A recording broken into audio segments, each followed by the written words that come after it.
All the bare necessities, the simple bare necessities. Forget about your worries and your strife. I mean the bare necessities on Mother. How y'all folks doing today? This is James, the Bearded Mouse himself. We are live here from Ocala, Florida, and we have a guest on our show tonight. I know him as Hoss, but it's Rob Jones and his wife, Jessica. How y'all guys doing? We're doing good, man. Thanks for having us. Awesome. So first off, I want to start the show off saying thanks for coming on, and two, what is your most magical moment at Disney that you could think of? You know, I have to say we were just recently there, and we were at the Magic Kingdom, and we were there going to take a picture with one of the photograph people. And she came up and she asked my son, you know, do you fist bump? And he said, yeah. So she goes, well, put it out like you're going to fist bump. And so he put it out, and the whole family's wearing Star Wars shirts. So he puts out his fist for the fist bump, and she takes her two hands and puts them on either side of the fist bump and goes, no, TIE Fighter, and starts moving his hand around going, pew, pew, pew, pew. And, it was just hilarious. It was a great start to the day while we were there. It was hilarious. Although that's awesome. It's always fun when cast members interact with the guest when you're there. So one thing I wanted to talk about on the podcast tonight is that, you know, this weekend we went to Animal Kingdom for their nighttime show that they started doing called The Jungle Book Alive with Magic. It's where the Festival of Lights was going to be at. You know what I'm talking about? Yeah. Yep. All right, cool. So if the show is amazing, I'll just put that out there. The show is amazing, and Animal Kingdom, now that they have a nighttime stuff going on, it's a totally different park than it is in the daytime.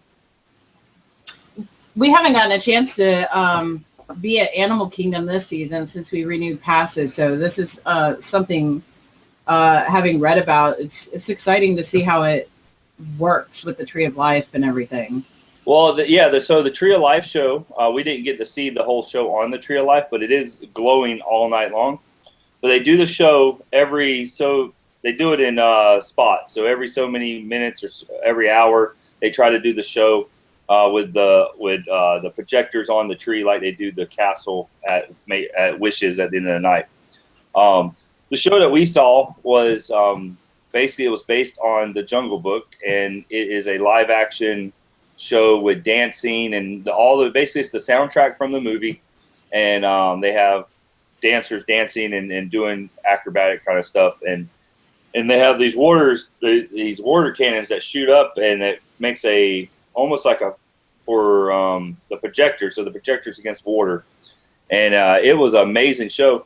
I tell people that if I ever went there again, make sure you get your fast passes, because if you know where the Everest ride is. Yes. Okay, so just think that's where the area is to go into the theater to watch this show. The end of the line was over by where you go into the Dinosaur Land playground. Wow, that's quite a path. Yeah, so they had a pre-show Friday night that they didn't advertise for, and they said the line was so long that it went through. They had the line going through the Little Nemo musical theater, and they had it wrapped back around. And what they would have to do is, when the line moved, they had to stop one part of the line so they could cross the line over, like an intersection, and wrap it back around. So yeah, it was pretty busy. And also too, if you do go to Animal Kingdom at nighttime, do the night safari ride. Have you all been on the safari ride during the day? Yes. We have, but now we have a 3-year-old. So he's just now getting to the point where he can start to ride some of the rides and enjoy it. So this will be something new for him as well. Yeah. I took our small baby Charlie. We took her on there a couple times, and this time is kind of the first time she's kind of, interacted, kind of like, she's starting to do that whole wow phase where everything excites her, very, makes her light up. So that was pretty fun when she sees the giraffes and the zebras and stuff like that. So it was pretty exciting. What do you think about the new Star Wars that's coming out? The Star Wars park. Oh, I'm super excited. It's one of my, like I said earlier, with the we were all wearing Star Wars shirts. That's our family's thing. We used to do the Star Wars weekends every year, which they didn't have this year because of the renovations going on. But I can't wait. I seeing the concept models and stuff like that they're having put out there for the cantina and stuff. I can't wait. It's excited. I just rode Star Tours again this season since they added the Jakku stuff to it, and that was wicked cool. Yeah, that's one thing I like about Star Tours is it's kind of random. So it's kind of I wonder if they're kind of playing all of them as that one new one. Yeah, we did baby swap. So Robert and Samuel wrote it the first time, and we're excited. Came off and said about Jakku. And then Sam wrote it again with myself, and it was the same sequence. So that must be what they're doing. Thing. Yeah. Normally it used to be where it was random, and you went to a different video every. Sorted out of like 4 or 5 videos.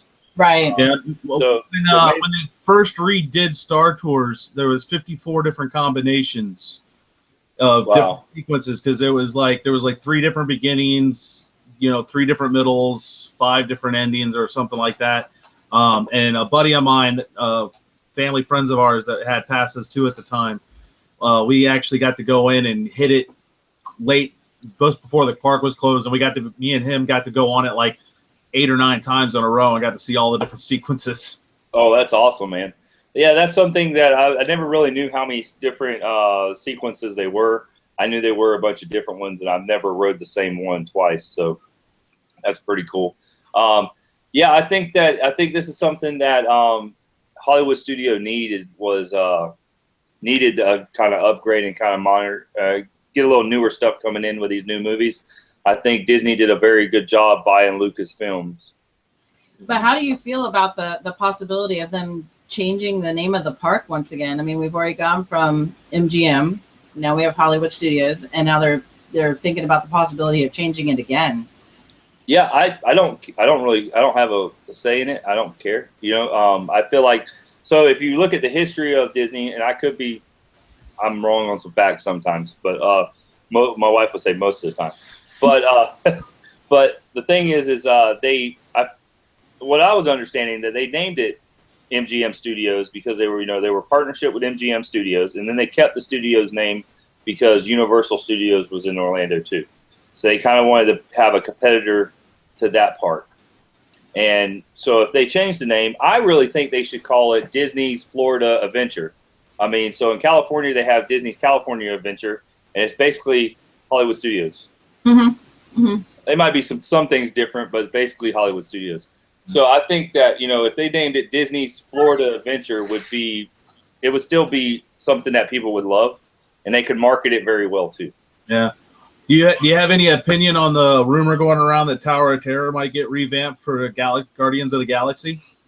Tower of Terror is not my favorite ride, so I think that if it does come true, it will. I don't know if it will come true because they just built a bar downstairs that's the Twilight Zone bar. So they just themed this whole bar for the Tower of Terror to be Twilight themed. So or the Twilight Zone themed. I don't think they would change it. They might reskin it for a weekend or something like that, maybe when the new Guardians of the Galaxy movie comes out. But I don't think, because that's what they did with the Rock and Roller Coaster. They themed it for Star Wars when the Star Wars movie came out on opening night.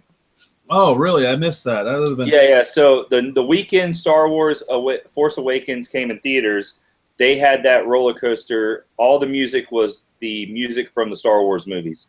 So when you walked in it, instead of having the album covers on the walls, it had the movie posters from all the movies. Oh, fantastic! I didn't ride it. I seen pictures and some videos of it, but I don't know if they changed the whole Aerosmith area where you went in and talked, and Aerosmith was talking to you. I don't know if they changed that part of it, but they did have Star Wars music the whole time through the ride, and I thought that was pretty cool because that's something I would want to do. I want to go upside down and feel like I'm in some kind of rocket ship listening to Star Wars soundtrack. So. Yeah, maybe. Hopefully, you have to keep our eye out. Maybe they'll do it again, and we can go ride it. Yeah. I think sometimes these things are not even announced; they just do them. And if you're there that day, it's that part of that little hidden magic of Disney, you know. Because I know that, like, I was thinking that they should not Tower of Terror, but you know, the Rock and Roller Coaster. You know, I feel for all them Aerosmith fans, that's cool that they have something like that. But I feel like they should redo it to some kind of modern movie or something. Maybe Guardians of the Galaxy, you know, and then have the soundtrack of that mixtape rocking and rolling while you're rolling through this whole thing. Maybe you're escaping from a prison or running from the bad guys or something like that. But I think that would be a cool retheming. Is there any other? Do you have any attractions in mind that you would want to retheme? Out of the whole park, all the parks, not just Hollywood Studios. I think the backlot tour is definitely like ran its course. It's gone. There's no more of that, so that's gone. Well, we haven't. When we were there, we didn't really get much of the park because there's so much construction. It was blocked off at every which way every time we turned. So yeah, we were only there for a couple hours. We kind of got in, got out. Yeah. So the backlot tour is gone. That will never come back. That is going to be all Star Wars now. So that area will be the new Star Wars land. That's what I'm understanding. And then the live Motors action car show thing they had, that's gone. That'll never come back. The downtown area where you walk through the city, the main street through the cities, that's gone. That will never come back. All that basically is gone. It's going to be Star Wars and Toy Story. They're going to have some. They're going to over by the Pixar stuff. They're going to have like a little Toy Story land. So, I mean, there's a lot of new things coming to that park, and it's going to be pretty fantastic. I wish it would not take so long because you got to think it's going to take them so many years to build that one little part of that park. Right. You know, and I think Magic Kingdom was built in right at a year. So when they first built it in 72, or in 71, in the 70s. So when they built that, you know, they got it done and got it out. Now it's kind of like, you know, they take their time with some things, and maybe it's a good thing they take their time. Maybe it's not. I don't know. But it kind of I feel bad for people that are, you know, on the borderline, you know, that are super Star Wars fans because they're not even doing the Star Wars weekends anymore. So it's kind of like there's nothing going on at that park. But they did, if you are a single pass, like if you come for a single day, they did lower the price of the ticket. So you're not paying full price for a park that's halfway there. So. Oh, well, that's good to know because, well, we have been without our passes for about 2 years. And that was a lot to swallow to renew. Right, yeah. With the prices going up and, you know, and everything's going up in prices. And, you know, I don't consider myself a middle-class family, but they say that only middle-class families can go to these parks these days. So, I think for us, you know, I'm the one that's always behind the camera. There's very few pictures of me with the rest of the family. So now that Memory Maker's kind of added into that at, you know, a certain level of ticket, we're actually able to enjoy a little bit more, I think. Yeah, I think we've well gotten our use out of Memory Maker just from the last 3 times we've gone. You know, it's to be able to have the whole family in the picture and not just my wife taking pictures or just me taking pictures. No, I think that part is awesome. I think that was maybe the only reason why we went with that pass. You know what I'm saying? Is it has less? I mean, I don't think it has any blackout date. No blackout dates, and it has the photo pass. But you know, and that was the problem too. And I'll give you a little secret to that. And probably a lot of people do it. It's probably not that big of a secret, but so you're only allowed to download 10 a month, I think, right? 10 photos a month off there. Oh, I didn't even know. What I read off of we have the premium pass, the highest level platinum pass. Right. So we get the water parks and everything, and it's unlimited downloads and unlimited pictures for a year. So so y'all probably have with that one. You already have the unlimited, but I think I have the gold or the silver. Okay. I have the first one that has the photos. Okay. And because we don't do the water parks, but they, you know, you're only supposed to download so many a month. But what we do is I just screenshot them and off my phone, Mhm. And that's one thing I do like about it too, is like as soon as you take that photo, not even 5 minutes later, you can look on your phone on the Disney Experience app, Mm-hmm. and bam, there's the photo. You can look at it and see how the photo is. You can share it to Facebook right off the app, and Yep. you can kind of like be on, be involved with. People can see what you're doing, and you can post things to social media very quickly, so people can keep updated with what you're doing. I just recently took a survey too. It looks like Disney's trying to strike a deal with Shutterfly, so Right. that your Shutterfly account can link into your My Disney Experience, so you can tell Shutterfly to print off your image pictures. Oh man, that would be pretty cool, because I think with Shutterfly you can do coffee mugs and all that stuff, right? Yep. Mm-hmm. Yeah, and you can also do the calendars. I mean, that would be cool to have like a whole 2017 calendar with your photos from Disney. Yeah. Well, yeah, and they also offer you Canvas. So, there's always those one pictures you want that would be great on Canvas. So, Right. Yeah, I think that would be amazing. What do you think about the whole extra magic hours being you have to buy them now? Oh, I hadn't heard that. That's not Oh, okay. stay on property.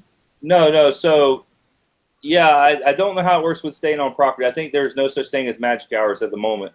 What they were doing was you bought an extra ticket, and I already did a podcast about it, so I won't get into it too much. But basically, you buy an extra ticket, and you get to you get to go to the park after hours.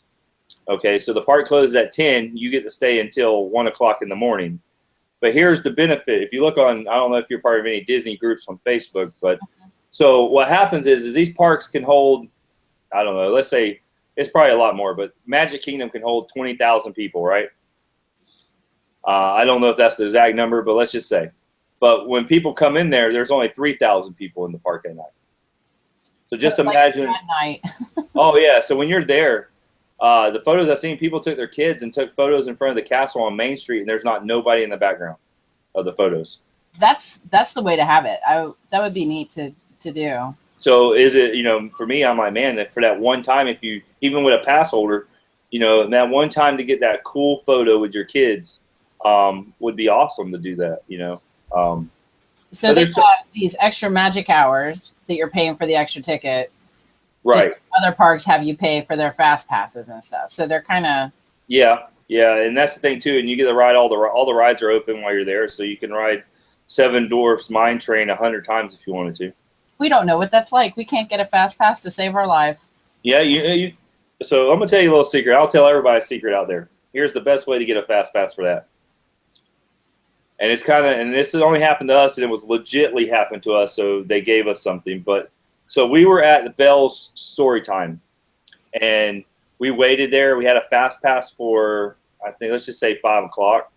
We get there, something happened with the show, and it shut down. We're there for 30 minutes waiting in a fast pass line to see the Belle Storytime thing. So I'm like, man, what's going on? Like, this is ridiculous. And I said, you know what? We're not even going to wait for it. We'll just head to the house because it was already late. It was later than 5 then. It was dark. So we're like, we'll just head to the house. As we're leaving, the lady stopped and said, "What's wrong?" And I said, "Well, we have fast passes for this, and we're waiting in a 30-minute line. I'm not trying to complain or anything. We just don't have time to wait anymore." And she's like, "Oh, let me get you something." And she gave us a piece of paper that got up to 10 people on any ride, front of the line. So that's the only time we ever experienced Seven Dwarf Mine Train. Yeah, it's we had said something because we've been trying, and it's kind of hard to only look 60 days out unless you're, or 30 days out unless you're staying on property. Then you get 60 days out. Right. It's like I can't. People sit on their computer. They sit on it for those to be released. They told us you either have to get up and be ready to go by 7 o'clock in the morning to book it if you're lucky. Right. Or just wait. So. But also too, so here's what I don't see. People book these fast passes, and some people don't even go to the park that day they had the fast pass for it. And I think, I've been guilty for it. We thought we were going a weekend. We only live an hour and a half, so there's been times where we're like, we're going. So we set the fast pass up, and we don't know that we're not going until probably the day of. You know what I'm saying? Well, we really don't. Their situation might have changed. We couldn't go. Right. So that fast pass is still there. So people are still, the wait time is been stretched out to this line on how many people have fast passes too. So like if you drop at 7, or just say the rope drops at 8 o'clock, and you head there, there's no way that line's going to be 30 minutes long. There's no way. Maybe in their mind, but I don't think if you go from rope drop all the way to mine train, it's going to be 30-minute long wait time. You know, I know y'all got kids, we have kids, so it's hard for us to do that kind of thing. But I remember back in the day where it was so hard to get Toy Story Mania. Oh yeah. So what Bree, my wife, used to do is we would get in line to come into the park, and she would take all our paper passes And run. and run. Yeah, we used to do that too. It would be 10 o'clock in the morning, and I'm trying to get the kids through the line, and we just told her to go. She starts running. She gets there. She gets us all fast passes. Now, this is at 10 o'clock in the morning. Our fast passes for that ride wasn't until 4 o'clock in the afternoon. Right. So it's like, oh, man, now what do we do here for this long? There's really nothing here to do that long. So it's kind of like sometimes I'm like, man, do I really like the old fast pass way, or do I really like this fast pass way? I like it that you get on your phone and kind of schedule your day, but there's sometimes where things don't work out too right. Like the Skipper Cantina, you can get on there and try to reserve a table for the Skipper Cantina restaurant in Magic Kingdom, and they'll tell you there's no tables available. And then you get there in person and ask for a table, and you're seated in 5 minutes. Mm-hmm. So there's some issues they need to work out. Well, I mean, I think with that whole thing, that's just planning. You have all the people that are trying to pre-book, but at the same time, since Disney's, the most magical place in the world, they got to leave some openings for people to walk up to so they get that magical experience. Right.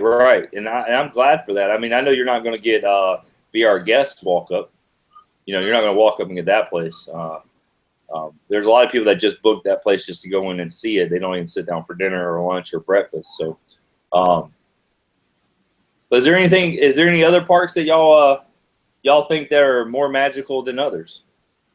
Well, we definitely think Blizzard Beach is a better water park than Typhoon Lagoon. There's more family-friendly things to do there.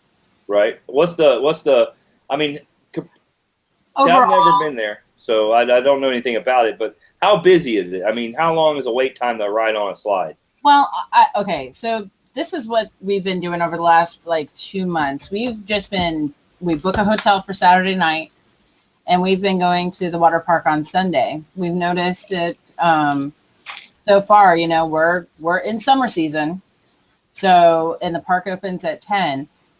So we'll say the night before, we'll get up and we'll go to the park at 10, and we're done by 2 o'clock in the afternoon, and we have hit almost every single ride with the kids. And at 2 o'clock, it starts to get slammed, and they're only open till 5, 6 o'clock at night. So that 10 to 2 open area is perfect. So what do you think the average wait time for one of the most popular slides in the park is? We haven't waited any longer than 20 minutes. No longer than 20 minutes. And that, most of the time, we're done in 10 minutes. When we've gone before and did the whole day on a non-Sunday and everything else, I think at Blizzard Beach, I think the one time our longest wait ride was probably a 40-minute wait. And that was mostly because it was everybody in line with their tubes walking up, 100 yards upstairs. Right. So those rides were like the onesie and twosies, like one person can go down the chute at a time. I would say 45 minutes is probably the longest wait we've ever had to really do when we've had passes before and gone. Gotcha. So you think, have you ever been to Wet and Wild or any other water parks in Orlando? I haven't been to Wet and Wild in 22 years. But that's gone now, right? Because Universal. It's still open. Yeah, this is the last year of it, I think. Right. Mm-hmm. Yeah, because I think Universal did own it. I don't know who owns it now or how that worked out. My understanding was Universal was shutting it down and re-skinning it for them. Gotcha. That's understandable. They have to compete with Disney, so. But I've also read, certain blogs that say that they're going to dismantle everything and they've got a piece of property in between all the hotels and Universal parks that they're going to be rebuilding them. So it'll be much closer for everyone staying on property, visiting Universal, like Right. not going to be on iDrive. So that's just kind of my. Well, I know over by I'm trying to think of the hotel. I think it's like the Cabana. It's some hotel for Universal. Right. It's like 50s themed, but they had this whole construction area next to it, and it looks like they're building a water park right next to it. So that's pretty interesting. Have y'all been down to Disney Springs? Yes. Yes, but not since the opening of the Downtown? and the other new shops in the last couple weeks. Right. Yeah, we went there for Valentine's Day. Me and my wife went down to Disney by ourselves for Valentine's, and we went to the new Disney Springs stuff that was open, and I think it was pretty neat. I like some of the stuff. We didn't get to do it, but I like the whole boat things they got going on. You can The boathouse. Yeah, that place yeah. is cool. I'm looking forward. I think one of these days soon we're gonna go ahead and pay the money to go ride those boats. Yeah, I think it's one of them experiences. I mean, how many times can you say that you rode in a car and rolled into the water and drove across the water? I mean, so the one bar that I did want to check out, because I'm big on themed bars. I love going to themed restaurants and themed bars and stuff like that. But I wanted to go to that Indiana Jones hangar and go in there and have a drink. But we didn't get a chance to. There were so many people walking through that place, and it's just with a little bit of the construction they did, it was kind of congested right in that area. So, but I like what they got going on there. I think that it's the themed cantina bar. What now? I'm looking forward to the themed cantina bar at Star Wars. Oh yeah. That's going to be pretty cool. I kind of like that. If you went to the launch bay, have you been to the launch bay yet? We went and stood in line, and then Captain Phasma came out, and it was a squirrel moment. So we stepped out of line to go see everything. Yeah. So we went there and there's one area that has like a little cantina thing set up for photos, where you can look like you're standing up against the bar, and they have fake drinks on the bar top that you can't move, so it kind of looks like you're sitting there. There's blue milk, and there was someone talking the other day about trading what the Jawas when they're in there. Yes, so if you have like a toy or something that you bought, you can trade them for something they have. I don't know what else you could trade. You probably could trade anything like a paper clip, or I don't know. But I know they were cool to take photos with. Go ahead. Sorry. Anything but money is what I was told. Anything but money. They're not allowed to take money from you. Yeah. And that was pretty cool because we took photos with them, and that was pretty neat. The stormtroopers will not take photos with you.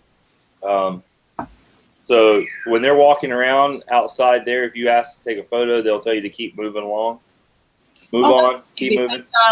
When we were there and Phasma had come through, like just before the interactions with them, there was two that specifically stopped to take pictures with Sam because of his shirt that he wore.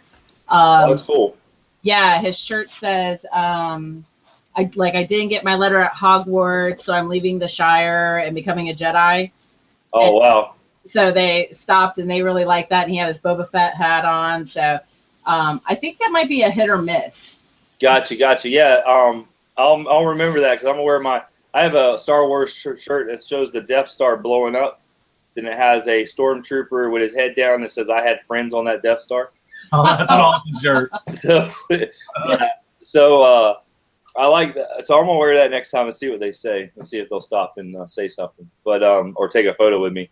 But last time I know there was a video that came out that there were some people that were giving them a hard time, like, you need to get out of here. Nobody wants you around here, and and they looked at each other and they just started like almost looked like they were going to harass the guy, like, you need to keep moving. You need to quit disturbing the peace, and and it was pretty funny. So I like how they do that. And if you didn't get to meet Vader, he is a interesting character to meet, and they really stay in character.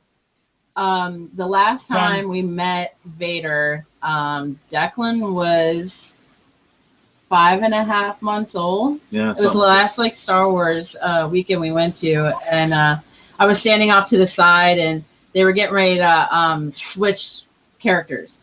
And so he came over and he started tickling Declan and stuff, and everyone took their phones out immediately and started videotaping. Right. Hilarious. So he walked off, New Vader came on, and Robert and Sam had gotten towards the front of the line at this time. And so I went up and I gave him Declan, and Robert went down on one knee and offered Declan to Darth Vader. Yeah.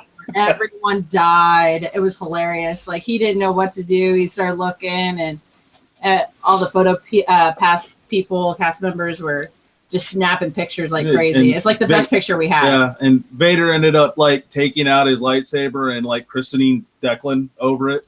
Oh, that's awesome! I might have to steal that idea.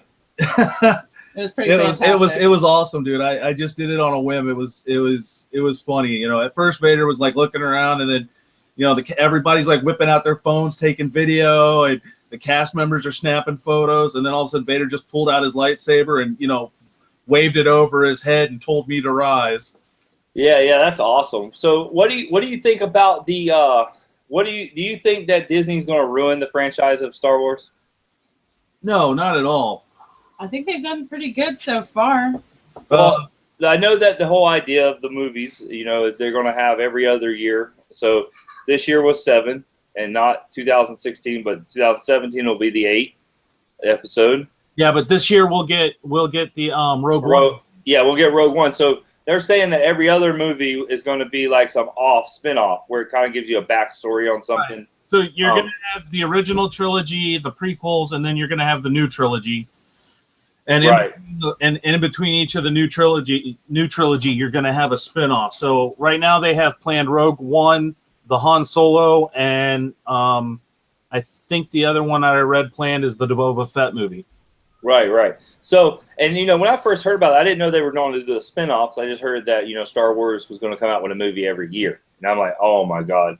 The one reason why Star Wars, I like Star Wars, is because it was, for one, I really didn't get. I get to go back and watch them, but I just don't want it to be played out. You know what I'm saying? Just keep it classy, kind of thing. But if they can keep it where it's not too what is it called? Too commercialized. You know what I'm saying? Yeah. Yeah, I really think they're sticking the writers they're getting and the directors they're using really are. I mean, J.J. Abrams said from the beginning he was bringing it back to the original trilogy, and I think he did a phenomenal job with that.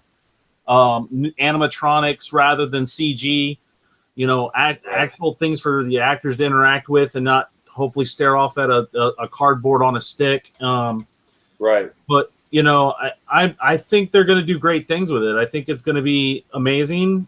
So far, I'm very happy with The Force Awakens. I had friends that complained, "Oh, it was too much like the original A New Hope," and it's like, well, there had to be those elements. So one, to prove to the old guard that, hey, I can do this like the other ones, but here's also my new stuff. But at the same time, it's a refresh. It's an introduction for all the new fans. Yeah, and if I don't know if you read any books, Star Wars books, that show what happened after, the sixth episode. But it looks like even if they do 3 more, they can still come back and do movies between 6 and 7, because there was a war, there was a big battle between that time. That's why all them ships were on that planet. You have those 20 years between 6 and 7 where, okay, the last Death Star and blew up, Right. Everything, the Empire fell, but you still had remnants of the Empire that the Galactic Republic had to go clean up. Yeah. So there's still room there for movies. The forming of the New Order. Yeah, So, yeah. There's definitely a lot of stuff there that can happen in between that we can go back to. Also the Kylo Ren backstory, him becoming a Jedi and then going to the dark side. Yeah, I think a lot of that's going to get cleared up in the next 2 movies on what happened with all that, especially the next one, since Mark Hamill has a larger role in the next movie. I think we're going to get a lot of flashbacks on that to explain what happened there.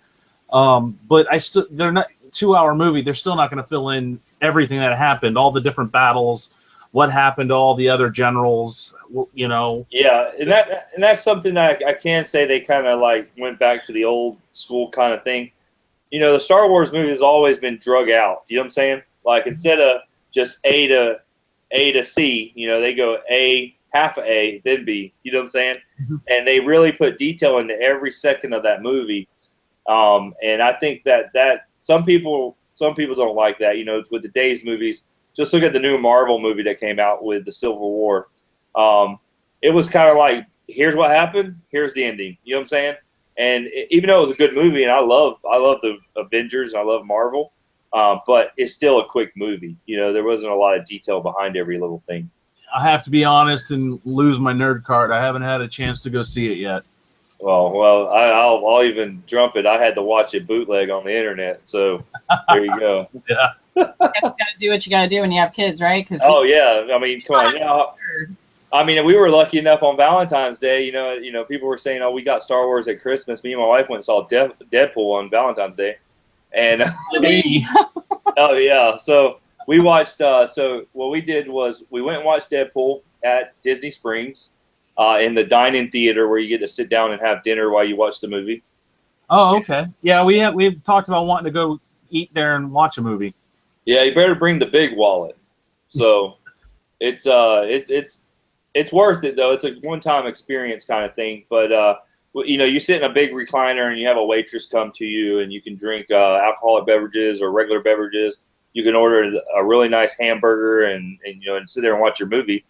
And you're not right up on anybody. There's only 4 people in the whole row, so you're kind of in your own little thing, and it's pretty neat. But we watched Deadpool, and then later on that night, my wife's brother showed up, and he's like, "Y'all want to watch Star Wars?" And I'm like, "Yeah, let's go watch Star Wars." So we kind of watched both movies in a row, but I fell asleep during Star Wars, so I had to rent the movie when it came out to kind of catch the you know, a couple pieces of it. But oh my gosh, so our boys watch The Force Awakens like every other night. So the age difference between our boys are, the youngest is 3 and the oldest is 11.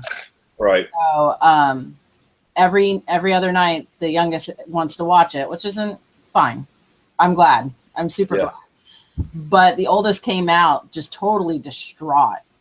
And I'm like, "What is wrong with you?" And he just busted into tears. And I'm like, "Seriously, what is wrong with you? Like, did something happen to the baby? You know, is everything okay?" I just got to the part where Han Solo died, and I was like, "You watch this every other night." He was just so distraught. Yeah. So that's something that you can kind of be cool with, because, like, you know, it's something that that's what I was telling a buddy of mine. I was like, you know, I can't wait till this whole virtual reality thing comes true a little more better than it is today. You know, we're getting more technology with the virtual reality. And he's like, "Why?" I said, "I want to sit." And I told him, I said, "I want to put this thing on, sit in my living room, and look like I'm in a 1970, back in the day theater, and watch the first Star Wars movie in a theater back in the day." And he's like, "Seriously?" I'm like, "Yeah, man, I just want to see the old theater and watch this old movie." And he's like, "What, are you gonna put gum under your shoes so it feels sticky on the floor?" So.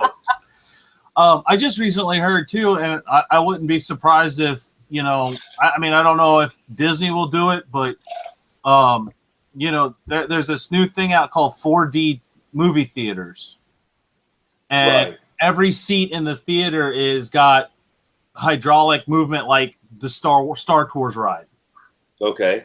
So, and then they pump in extra like sensory devices and everything else into the theater while you're watching, and it's synced up to the movie. So, like, you know, when gunfire's happening, they pump in the smell of gunfire in the room. And man, when you're riding on a vehicle and the vehicle's bouncing on the screen, your chair bounces a little bit. You know, if it's raining in the movie, you get little drops of rain coming from the ceiling, and so it's Soarin'. Kind of, yeah. Yeah. Yeah, I mean that would be awesome. I love them kind of experiences. That's one reason why I like the whole when the alien thing was at Tomorrowland back in the day. Where Yeah. you could, that thing breathing on your neck, and you're like, oh man, and I thought that was pretty cool. And what's so cool? They could even theme that whole thing, that new Stitch thing they have there, Stitch's Great Escape. Mm-hmm. What if they turned it into a Han Solo escape? Yeah. Or Guardians of the Galaxy, because that raccoon guy in the Guardians of the Galaxy escaped, thousands of prisons he was in? So wouldn't it be cool if you could follow that raccoon and one of his great escapes from a prison? Yep. And that one's due for a makeover for sure, because I think Stitch has kind of lost its... Well, he shouldn't be in Tomorrowland. No. I mean, I know he's an alien, he's from outer space, but it's just, I don't know, man. He should be somewhere else, not there. But yeah, but you were talking about Soaring, are y'all guys probably excited as I am about the new Soaring theaters and the new Soaring video? I've been kind of counting down, seeing all the little snippets of when they're going to release it, because there's been given a date and then it's kind of backed up and then they gave a date again. Yeah. So here's what's going on. It was easier for them to do the one in Disneyland because Disneyland has already got their new projectors. So if you thought the Soaring you saw today looked good, or the old one you watched or rode on looked good, just think now they're going to have digital projectors. So it will be more of an HD feel or even 4K feel to what it was before. And that's one reason why it took so long for them. They shut it down and kind of they got done with the job early, so they kind of just let the old film ride for a couple more times, so people can experience the old film but in the new projectors, and then they're going to switch. Because basically now all they got to do is pull a SD card out and put another SD card in. Mm-hmm. I mean, now they have a new system. I mean, I don't see it being too hard to change out the theme. Yeah, that'll be interesting. I mean, wow. I mean, there's so many different things that they could do with that where you're flying through stuff. They could do, flying through Jakku one night. They could, while you're on that ride, you could change that out to, flying through space for the Guardians of the Galaxy. You could do so many different things. Yeah, they could theme them and skin them for movies coming out. And I feel like there needs to be something in one of them parks that are like that. So, like right now, excuse me, One Man's Dream at Hollywood Studios, right? So they used to have a theater in there that you used to go watch a movie about Walt Disney, and about him and his life and how he started some things. And it was like 10 minutes long. Well, now what they've been doing is when Zootopia was coming out, they did a sneak preview of Zootopia, a 10-minute film in that theater. Then they did the Jurassic Park sneak peek in that theater before the movie came out. And then now they're doing Alice in Wonderland sneak peek in that theater. So I feel like that would be something that would be cool, if they do more of that kind of stuff where people can get hyped and excited for these new movies coming out. What do you guys think about them doing the live-action movies of the old Disney stories? The whole Beauty and the Beast one right now for me. Yeah. Of course, I go into comparing the cartoon version versus live action. And this one is so much darker. And I was really expecting to get more out of the preview than what has been given. So I'm kind of on the fence about that. They showed a teaser. So there's not really a whole lot there other than to go, hey, this is all the stuff's here and the voices are here, or the characters are here that you're going to expect. And we got that by hearing voices. And you really don't get to see Emma Watson as Belle. She's behind the rose. They show the rose. They show the house. I'm waiting for a real trailer. But right, yeah. The other new trailer that's out for live action for the BFG. Oh yeah, I can't wait to see that. So I teach fourth grade, so we've done the novel study for BFG last year, and I'm doing it again this year with my kids. And there is a cartoon version, but it's it's so old. I mean, I don't even know when it was made, but I go to say late 70s, maybe early 80s. So the quality of it's pretty junky. But to show them this, I mean, being 9, 10 years old, and they start comparing the book to the movie and how amazed they are. Like, I so can't wait for this film. Right. And, and that's pretty exciting. I've never read the book, but I just watched the trailer. So I'm excited just from the trailer. So I don't know. From me, my standpoint, now my wife's read the books, and my kids have read the books. On me, I've never been into reading books, so I've been more of a visual guy. So when I see this thing, just a trailer of it, I'm like, man, this is just the way the animate, the CGI is in there. I'm like, this is amazing. I want to see this in the most high resolution I can see it in. Yeah. And that's my on that, and that's what people were saying, like, oh my God, this Jungle Book movie is the best version of Jungle Book I've ever seen. Well, yeah, it might be. It might be the best, and actually it is probably the best version of this movie you've ever seen. But it's because of the technology too. I mean, just from the trailer, it's all green screen except for the kid. Yeah, that tiger looks like a tiger. And that's the thing. I'm like, oh man, this is going to be a great movie to watch. We haven't got to see it yet. Hopefully, we'll get to see it this week or next week. But, yeah, I haven't gotten to see that either. And obviously, it's doing very well. It's one of the top money-making movies Disney's put out, underneath the Marvel movies. So I think right now it's second place worldwide ratings. A month ago, I think it was at like 650 million or something like that. Yeah. So they did Disney's going to be making money. I mean, Disney's had done a lot of things where they've lost money, and right now I think in the past couple months Disney's stock has been going down a little bit, but it's because that they're finding things. They don't mind putting money towards something that might lose money to see how it'll work out. Yeah, and they did that with which I feel is a diamond in the rough movie for everybody, is the Tomorrowland movie. I liked it. I loved it. I thought it was a phenomenal movie. I thought the themes in it made me feel like I watched that movie and go, that's what Tomorrowland at Disney World does and feels like. That's it. That's everything Walt has ever said or Disney's ever said about Tomorrowland. That's what Tomorrowland is. Well, and in that movie where they were at the World Show Fair or the World's Fair, and they get on the It's a Small World ride, and then they go in, and that's where they disappear. Mm-hmm. Well, that is the actual ride at Disneyland. That is how It's a Small World is. It's a Small World boat goes outside. Yeah. So that was pretty neat. They kind of like brought, Disneyland into that movie, and that's something that I liked about that was that they really kept to some of the stuff that, like, this is kind of like what I always told Bree, I was like, I wonder if the Eiffel Tower really was an antenna. Or is there a missile inside that thing? There's I don't know anything about that, but I wonder. Like now, I'm like, we have to go to Paris. I have to see if Mr. Tesla is up at the top of this thing, and so. I'll tell you another. Well, I don't know that it's really backed by Disney in any way, shape, or form, but running right now on Netflix is Man Before the Mouse, I think is what it's called. Great movie. Oh my gosh, fantastic. One of my students told me about it because they know how much of a Disney nerd I am. And I sat down and watched it, and fantastic. Yeah, it is a good movie. Me and Bree like to try to find them little documentaries, and we just found out. So we had a really cool experience, when we were at Animal Kingdom.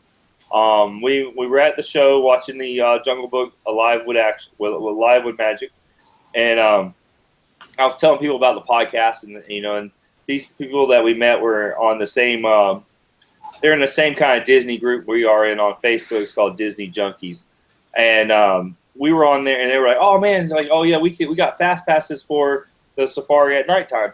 So I was like, "Well, and they're like, y'all guys can come with us." So we went with them. And we got to go, skip the line to go ride this ride at night, and that was pretty amazing.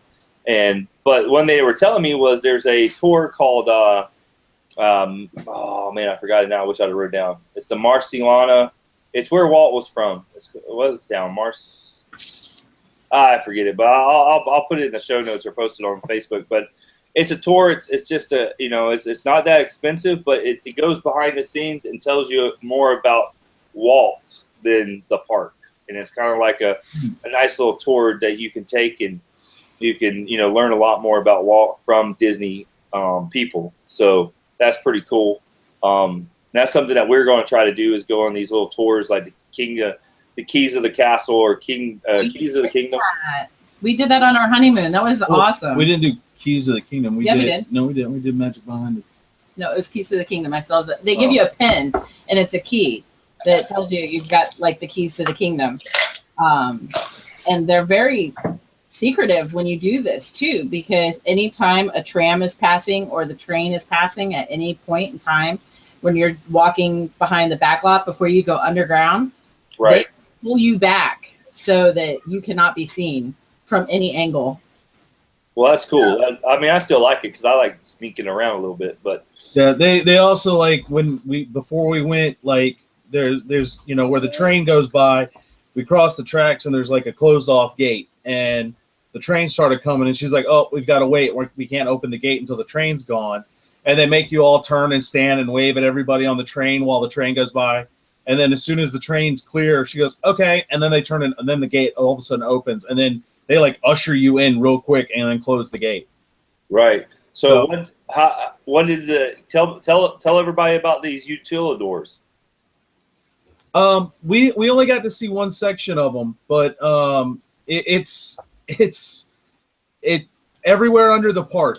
You can get from one end of the park to the other in half the time, because you can walk through these underground tunnels, and some of the facades on the building, some of the entrances come out behind building facades in like the Magic Kingdom, and these facades will lift up, and you come out from them, and then they close down again real quick. And a lot of it was built, from what they told us, was mostly for being able to get employees to their location fast and without having to walk through all the crowds. And emergencies. And for emergencies. Which we saw like a mini ambulance underground. Oh, yeah? Going somewhere real quick. You run into characters, and once characters are in costume, even underground, they cannot be out of character. They cannot take any part of their costume off. Until they get to a dressing room? Yeah, and there was one part we went to where you got specific uniforms, because you have, you know, like, someone could be playing Cinderella in the morning, but be doing Alice at Epcot in the afternoon. So everything's ready right there for them to like switch and go. Right. And pin trading, they have a whole office where they go and they pick up their lanyards or their pin cases every single day, and they're refilled. They come by and they have to check them in, check them out. They have like a huge board that in this one room where staff can walk in and just grab pins off the board to throw onto their lanyards to trade with guests for the day. Yeah, so Disney, I forget where I seen this, and it's pretty close accurate to the fact, but Disney purchased 8 million pins last year. Wow. That's great. So it's a lot of pins. Now, our biggest thing, we don't get to do it so much because of Declan being tiny. He gets easily distracted, but we love playing sorcerers. We love going and trading. Like, I've made multiple decks so that when we run into families that are there, you know, you have a little fairy dust and give them a pack and they go play. And that's been our biggest thing. Yeah, I tell you one thing, we tried to do the sorcerer thing, and then just me and Bree tried to do it. And because I like doing stuff like that, scavenger hunts and things like that. And when I got, it was like, I guess our first experience killed us because the cards didn't work properly at the time, and we're like, But I tell you one thing we did fall in love with is the Pirates version of it. Have you done that? No. Okay, so if you pass the Pirate of the Caribbean ride as you're going into Frontierland, if you look to the left, there's this little kind of cabin-like looking thing, and you walk in there, and they hook it to your band. So they give you a map, and then so there'll be like a token or a coin that has a parrot on it. Well, the map will show you where it's at in the little where the pirates are, in that little area. So then you go and try to find that thing, and then when you put your bracelet up to it, all of a sudden cannons will shoot off, and it'll tell you where to go to the next spot. Shut up. No, yeah. So even over at so when you go over to where Jungle Book is, the Jungle Book, the ride, if that little, you remember back in the day where they used to have the remote control boats? Yes. Little thing? So there, once you hit it, a skeleton comes out of the water and tells you something. And you got to listen to it, and they tell you what the next token is you need to go find. And then you find that one on the map, and then you go to the next one. But everything's interactive in that whole place. And you don't have to try to get cards where it tries to get the camera. You just put your band, before what used to be when they had the hard cards, before the bands. You just put your card up to it, and the game remembers you from last time. So there's not just one game. So once you finish that map, there's 4 different maps to do until you get them all. That's fantastic. Wow. I know what I'm doing the next time I'm at Magic Kingdom. Yeah, I mean it's a pretty fun. I mean, and with you guys having boys, they might be a little more interesting because I know that my girls like Frozen, so we're doing Frozen things. Are you ready for the new ride? Oh yeah, I just know that we're not going to get on fast passes, so I have to go pretend like I'm very unsatisfied somewhere. So hopefully, and that's one thing too. I was like, I wish they would do something with this whole thing, because I remember when going to see Anna and Elsa was a 4-hour wait. Yeah. Just to meet someone for 10 minutes, and it's like then you get to that point where, are you really getting 100% of their attention? Are you really getting 100% of the experience? Because you're just getting rushed in there, in and out like cattle. You know what I'm saying? So I feel like you're not really getting experience, and the kids are. I know, like, it was fun. Like, so we went to, here's the cool thing. We went to Universal Studios 2 this weekend on Sunday. And my youngest, Charlie, is into Barney, big into Barney. And they have a Barney section there at that park. Mm-hmm. Let me tell you something. They walked up there, and who was standing outside the Barney theater show was Barney, Baby Bop, and BJ, I think his name is, one of them guys. But so she was just freaked out, and she was the only kid there. Like, there was no other kid there. It was a personal experience, and I feel like I know that it probably never happened because Disney's so slam-packed full of people, but I wish one day, we can get experiences like that, that little magic moment. Have you ever done any of the character breakfasts or character meals? No, I stay off property. I bring food. I'm a Disney man on a budget. I get that. But if you can actually, budget it and go do like a character breakfast, right? And there's lots to pick from, but you really get more of a personal, one-on-one with the characters. Like Crystal Palace is Winnie the Pooh themed, right? And that's buffet style, so that's good.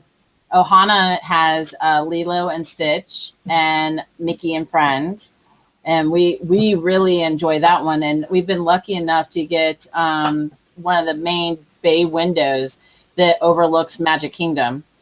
So that's pretty neat. And then there's Chef Mickey's wasn't all cracked up. Never heard really good views about Chef Mickey's. No, Chef Mickey's wasn't that great. No, the characters were great. They really took their time.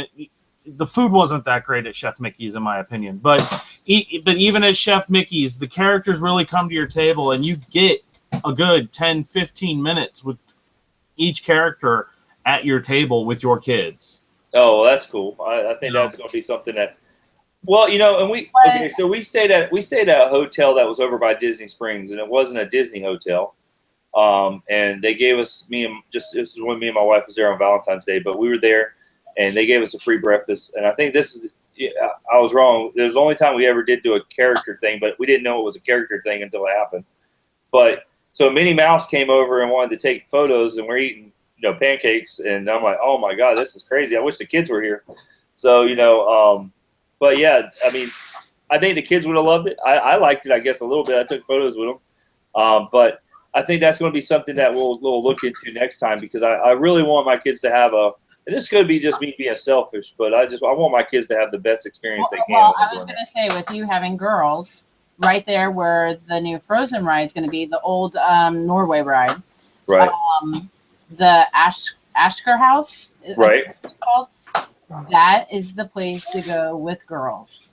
You get Belle, you get Cinderella, you get all the princesses, and the meal's great. I mean, lunch was a little more than I wanted to spend, Right. but we went with some friends that had a little girl, and Sam actually got a kick out of it because Cinderella was, oh, you're my Prince Charming, take pictures with me, you know, and so it was a really good, very personal experience. Oh yeah, so that's something that would be really up our boat. So, but you know, I know the time is getting late for the night, and I appreciate everybody, you guys coming on here, and I appreciate everybody tuning in live to the show. We have to do this again, have you guys on here again for another show. You know, I know I brought it to y'all last minute, but I appreciate y'all saving the Bearded Mouse cast behind today. So, well, thanks for having us. Thanks for having us. It was fun. Yeah, we'll have to plan a trip together. Yes, Absolutely. absolutely. So, all right, guys, I appreciate it. And to everybody out there, thanks for being on the show. Thank you.